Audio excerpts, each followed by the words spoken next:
When it comes to having your marker system, if you're using a clicker or whether you're using a word, you need to decide what that means to your dog.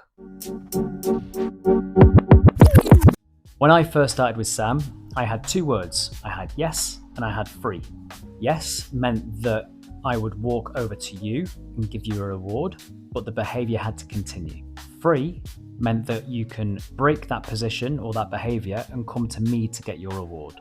That's how I started when I first got Sam, and that was the kind of marker system that I used.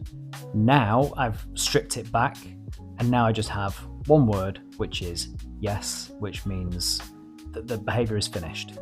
If I ask Sam to sit, I might walk over to her, I will say yes, and then I will give her a reward. If I was stood further away and she was in a sit, I could say yes, and she would come to me to get a reward, or go elsewhere to get her reward if I put the reward off to the side. Neither one is right nor wrong. It's whatever works for you and whatever you find easier to get straight in your head, because you're the one that's teaching it ultimately. If I say it's right or wrong, it doesn't make a difference. It's what works for you. You must make that distinction very clear to your dog when you're teaching them a marker system. Let me give you an example. I saw very recently someone with a lab, and they asked the lab to sit. Dog sat, they clicked, the dog jumped up. They said, no, sit, sit, sit. So the dog sits back down, they click, dog jumps back up to get the food. That dog, in its mind, the click terminates the behavior. Cool, behavior is done. Great, finished.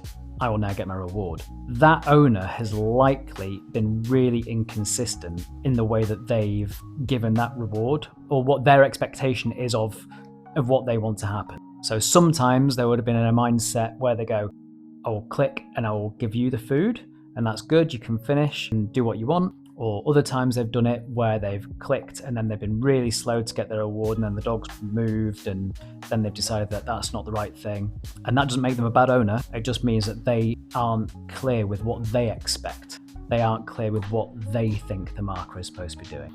The dog just knows that in this case, the clicker signifies a reward. That's all they know, and that's all they really care about. So the moral of that story is make sure that your marker system is super duper clear to your dog.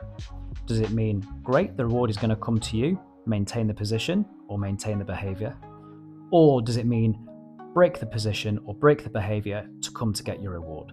Either one is fine. The choice is yours. I hope that helps. And if you've got any questions, give me a shout.